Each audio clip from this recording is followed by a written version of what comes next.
Et en effet, bonjour Sophie Cluzel, merci Bonjour. d'être avec nous ce matin. Les Jeux paralympiques, largement diffusés sur les antennes de France Télévisions, s'achèvent ce week-end à Tokyo. Les athlètes français ont pour l'instant obtenu 52 médailles, dont 10 en or. C'est un résultat magnifique, supérieur aux précédents Jeux. Mais est-ce que pour vous, c'est d'abord la performance sportive qu'il faut retenir de ces Jeux auxquels d'ailleurs vous avez assisté pendant 8 jours, je crois? Oui, j'étais avec eux pour les soutenir, les supporter.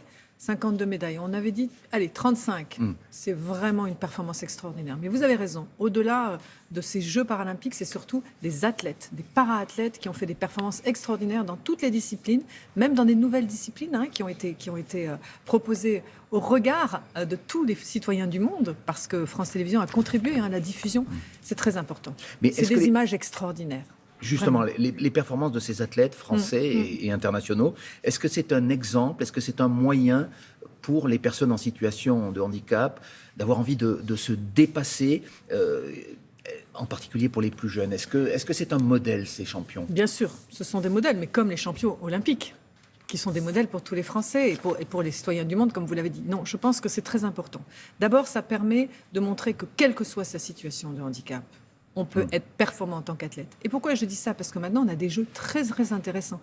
Par exemple, des disciplines comme la boccia, qui permet, quand on est très, très, très empêché dans ses gestes, même qu'on n'a que la bouche, on est en fauteuil, on est extrêmement empêché. On peut avoir des membres paralysés, supérieurs, inférieurs. On n'a peut-être parfois que la bouche pour guider une sarbacane qui va déclencher une boule. C'est une espèce de pétanque, mais avec une stratégie, j'ai été bluffée, avec une stratégie vraiment extrêmement importante, avec un assistant. Donc il y a des performances sportives qui intéressent tout le public. Tout le public. Est-ce que pour autant, Madame Cluzel, il n'y a pas encore à faire beaucoup de choses pour promouvoir ces Jeux auprès de l'ensemble du public? On connaît les champions olympiques, on connaît mal les champions paralympiques. Est-ce qu'il n'y a pas encore du travail pour faire passer ces Jeux auprès de tout le monde, finalement? Alors, pour les faire passer, il faut en parler beaucoup. Et on a l'occasion, avec Paris 2024, de pouvoir travailler pendant 3 ans sur connaître ces disciplines, connaître ces champions, connaître ces para-athlètes. Donc, en fait, il faut faire des portraits. Et là, j'en appelle vraiment aux médias. Parce que d'abord, ce sont des très belles histoires. Je rappelle que 80% des situations de handicap peuvent arriver au cours de la vie. Donc, ça peut vraiment parler à tout le monde. Et puis, il faut tout simplement aussi pratiquer ces parasports. Ouvrir la pratique, c'est ce qu'on fait avec du sport à l'école pour tous, du sport partagé. Et donc là, intéresser tout le monde et surtout dire aux familles, aux adultes qui sont en situation de handicap, tout est possible. Mais est-ce qu'il y a encore du chemin à pratique. faire? Les JO de 2012 à Londres avaient montré un engouement du public dans son ensemble pour les champions. J'ai lu qu'à l'époque, presque la moitié de la population britannique connaissait au moins un champion paralympique. On en est encore loin aujourd'hui en France. Est-ce que c'est un exemple à suivre pour les JO de 2024? Bien sûr, on s'est beaucoup appuyé sur la réussite des Jeux paralympiques de Londres, que ce soit dans l'accessibilité, que ce soit dans la diffusion. Donc oui, ce sont des exemples. Il faut connaître.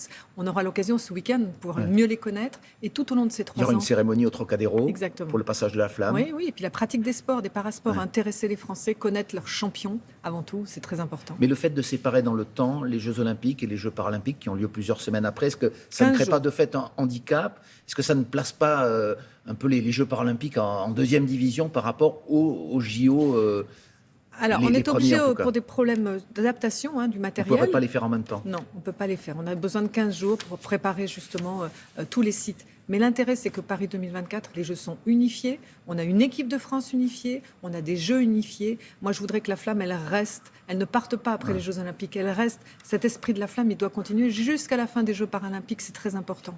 Vous le disiez, le gouvernement a lancé en cette rentrée une opération de communication autour du sport à l'école. Et vous avez voulu y intégrer aussi bien les valides que les personnes handicapées. Pour quelle raison? Pour justement montrer qu'il n'y a pas de différence? Parce que l'école inclusive, c'est apprendre ensemble et faire du sport ensemble. Donc ce parasport, c'est permettre de rentrer dans l'école, de faire du sport partagé avec l'appui des experts. Et c'est par le sport aussi qu'on arrive à dépasser les clivages, à dépasser cette appréhension. Mais est-ce que c'est presque plus important pour les personnes handicapées? Alors, de toute façon, c'est important d'abord pour le sport santé, pour tous, et donc pour éviter des surhandicaps, c'est très important. Et c'est aussi parce que là, c'est un moyen de se reconstruire, de se dépasser, de reprendre confiance en soi et de montrer une performance différente. Mais est-ce qu'il y a une augmentation de la pratique que vous constatez? Bien sûr. D'abord, il y a des moyens supplémentaires. Le gouvernement a mis des moyens supplémentaires, 3 fois plus de moyens pour la pratique du parasport qu'il n'y avait quelque temps avant. Et nous travaillons aussi sur que club de sport d'à côté sache accueillir la différence et sache faire pratiquer le parasport. Les 30 minutes de sport quotidienne qui bien sont l'objectif, on en est encore loin quand même. Aujourd'hui, dit, aussi bien chez les valides que chez les personnes handicapées. Oui, exactement, donc c'est un enjeu national. Alors, depuis que vous êtes en charge de l'accueil des personnes handicapées, depuis le début du quinquennat d'Emmanuel Macron, vous félicitez régulièrement, je l'ai encore lu en cette rentrée, de l'augmentation de l'accueil des enfants en situation de handicap dans les écoles ordinaire, entre guillemets. Pourtant, cette rentrée, il y a des dizaines, des centaines de témoignages de parents qui n'obtiennent pas de place dans les établissements ou alors sur des temps partiels. Ce sont notamment des témoignages qui sont rassemblés par l'UNAPEI, qui rassemble les associations de parents d'enfants handicapés mentaux. Qu'est-ce que vous leur répondez? Je leur réponds d'abord à cette association. D'abord, cette association, elle est gestionnaire d'établissements, donc elle est en responsabilité aussi de trouver des solutions. C'est une responsabilité partagée. J'étais avec le président de la République à Marseille, dans cette école, et on a bien vu, on a bien entendu, parce qu'il y avait une ULIS, une unité localisée qui accueille des enfants handicapés dans cette école. On a eu les témoignages des familles, des enseignants, des AESH. Ça avance. Ça avance, mais il y a encore des réticences. Oui, mais c'est 35% de plus d'accompagnants, c'est 20% de plus d'enfants à l'école. Donc c'est normal, c'est-à-dire c'est un cheminement vers l'école.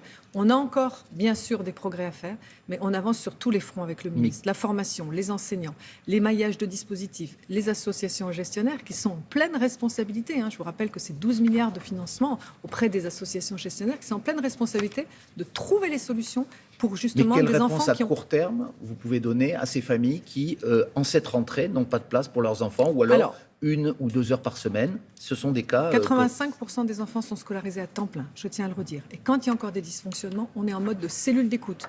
Il y a un numéro, le 0805 805 810, qui permet justement de trouver... 0805 805 810. Alors, je vous le garantis pas exactement près, mais on pourra le remettre en bandeau pour pouvoir justement les mettre.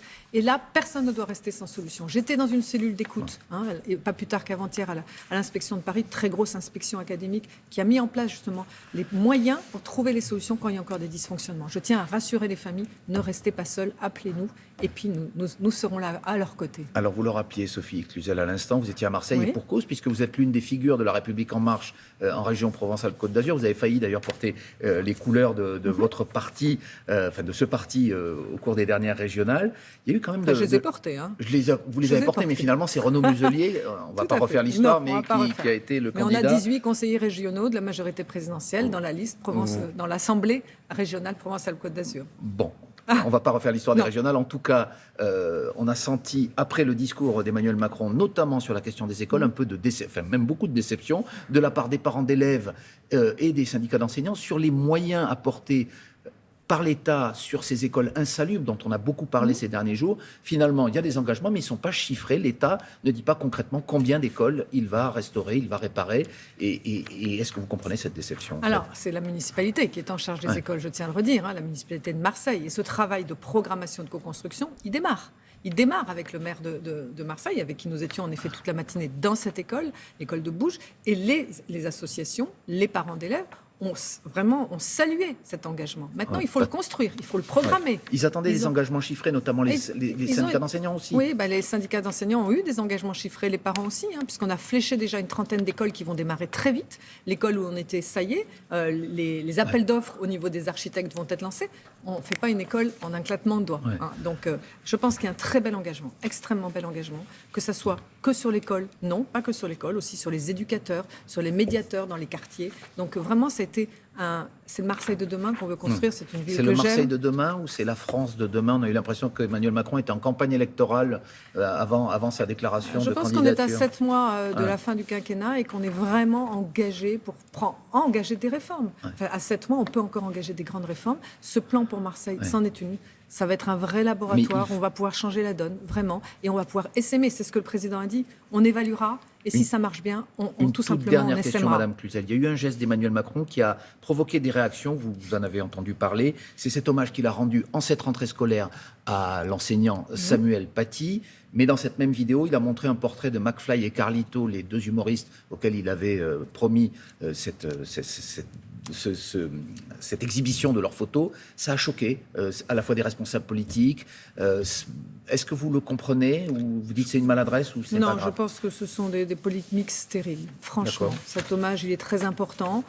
Cette capacité du président à parler à tous aussi. Donc moi, je pense que arrêtons ces polémiques. On est dans un pays qui s'empare de la moindre petite polémique alors qu'on est dans un plan de relance. On a besoin de sortir de cette crise, de cette pandémie. On porte vraiment extrêmement fortement cette relance économique, sociale.